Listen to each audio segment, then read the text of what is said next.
Hey there guys, welcome to the first ever Thunderous review. Today I'll be reviewing a game with quite a bit of controversy around it. I am referring to the latest installment of the hit series Devil May Cry, commonly referred to as DmC. Actually, I won't be doing a full review since the game isn't actually out yet.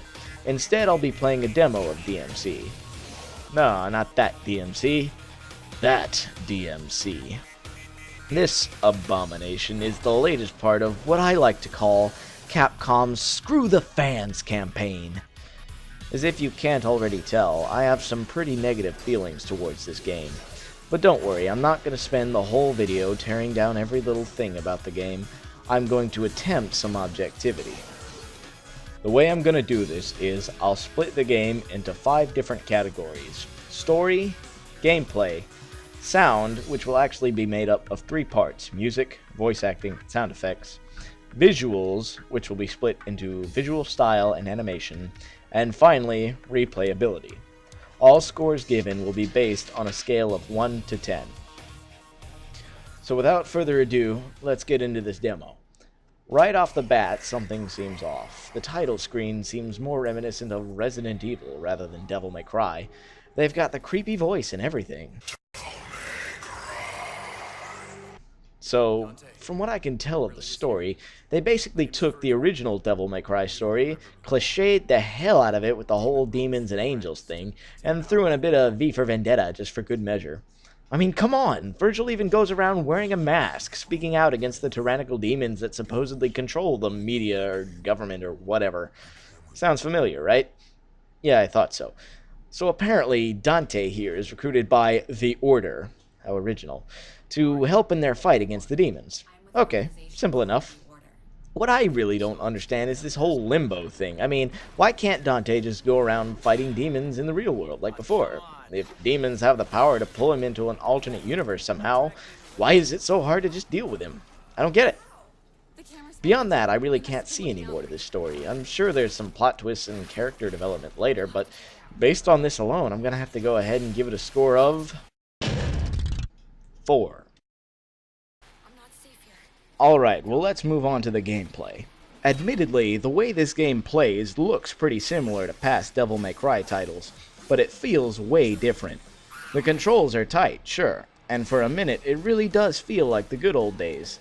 That is, until you start trying some of the old school combos. One of the biggest changes to gameplay is that the lock-on mechanic has been completely removed, making combat a little bit more hectic than before. You can be facing an enemy that you want to shoot or attack, and it'll work just fine for the melee attacks, but sometimes when you try to switch and start shooting the very same enemy, Dante will switch targets on his own. This lack of lock-on affects how combos are performed in the game. Before, special moves and launcher moves were done in coordination with the lock-on. Now the launcher has been designated to the B or circle button, and truth be told, I never actually figured out how to use Stinger or any other special moves for that matter.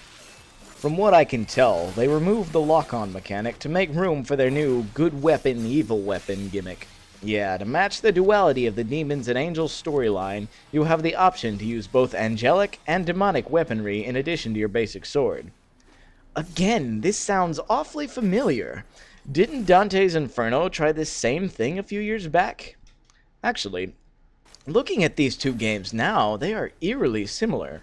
Both have protagonists named Dante, both have a good/evil combat system, and both have an extending scythe weapon. Coincidence? I'll leave that for you to decide. Now, as far as I can tell, using the good and evil weapons doesn't really do much for you. Sure, the scythe can get you close to enemies very quickly, but it's so weak you'll end up fighting for way longer than you actually have to just to take down some basic enemies. The axe weapon is just the opposite. It can also grab enemies, but it pulls them towards you instead. The downside to this weapon is that it is so freaking slow. Sure, it does massive damage, but it just doesn't give me that same feeling of kick-assness that Dante's sword does. If the level design wasn't based around using the other weapons, I probably never would. The sword is by far the best weapon in the demo. Fast, strong, versatile, what more do you need? And last but not least, who could forget about one of Dante's signature game mechanics? Devil Trigger. Devil Trigger is so strange in this game. As with previous renditions, Dante's physical appearance is altered while in Devil Trigger. The only thing that's different now is that Dante no longer becomes a fully demonic beast. He becomes more like old Dante. You know, except for the eyes. And for some reason, the enemies around Dante start floating in the air. It's really weird. And for all the trouble that you go through to build up that DT meter, it runs out insanely fast. It seems like something that would only be useful in a boss fight. In short, the basic controls are tight, sure. The combat even feels pretty reminiscent of the original Devil May Cry games, but it's not quite there. The angelic, demonic weapon system just seems superfluous, and Devil Trigger is just plain strange and doesn't last very long. So for gameplay, I think I'm going to go for about 6.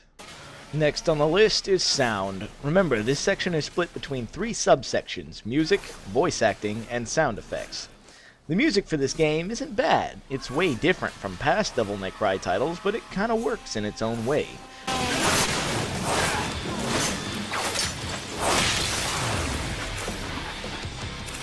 Well, the basic combat music does, anyway. I can't say I'm too fond of the boss music, though.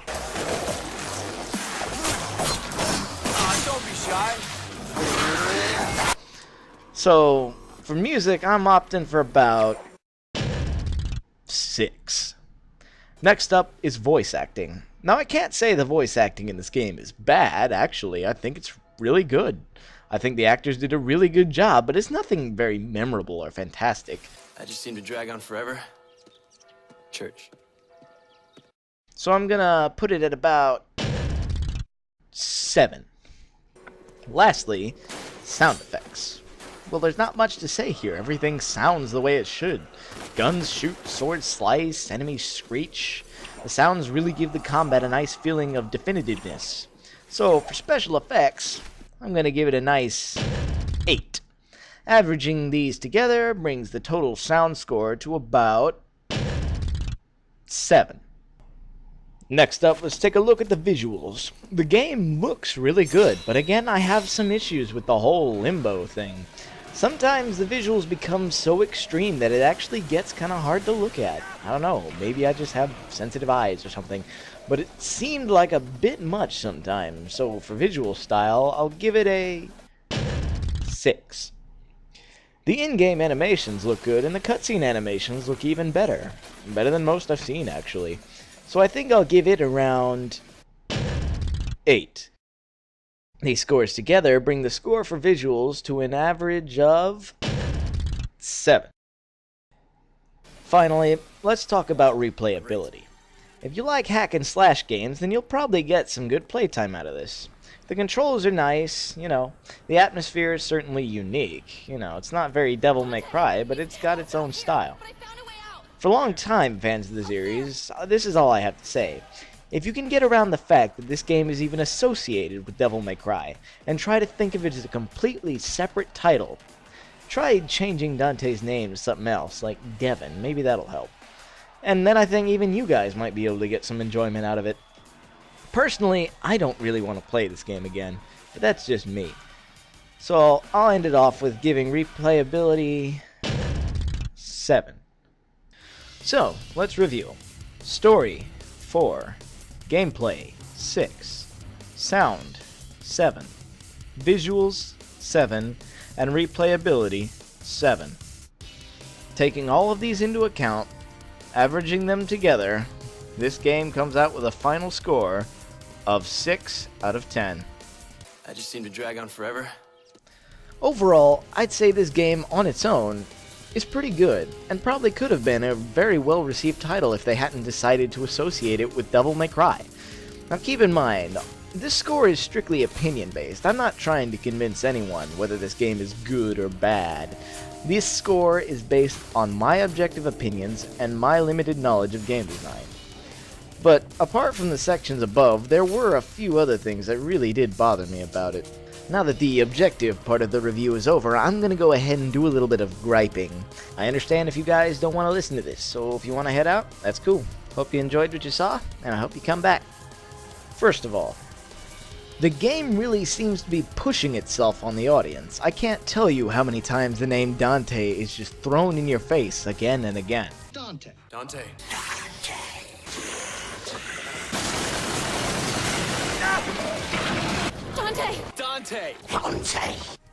On top of that, Dante's new personality is just bad. He's not the suave, cool-spirited Dante from the days of old, Now he's this childish, potty-mouthed punk who seems to have some kind of superiority complex. Even the demons he fights seem to have lost most of their character. What's he even fighting here? Robots? Demons? Demon robots? I don't know. But the worst part of it for me is the boss battle banter. Try saying that 10 times fast. He literally just strolls up to this ancient demonic entity, talks trash, and they end up literally having a fuck you fight. Fuck you! Fuck you! Fuck you! I can get this new punk Dante talking trash, but the demons too? When I think of ancient evil entities, I think of looming, impressive creatures that barely acknowledge human presence, let alone sink to this level of childishness. It's just bad. Now, I really could go on about this all day. I could make a second video about it if I wanted to, but this is not the place. So let's wrap this up.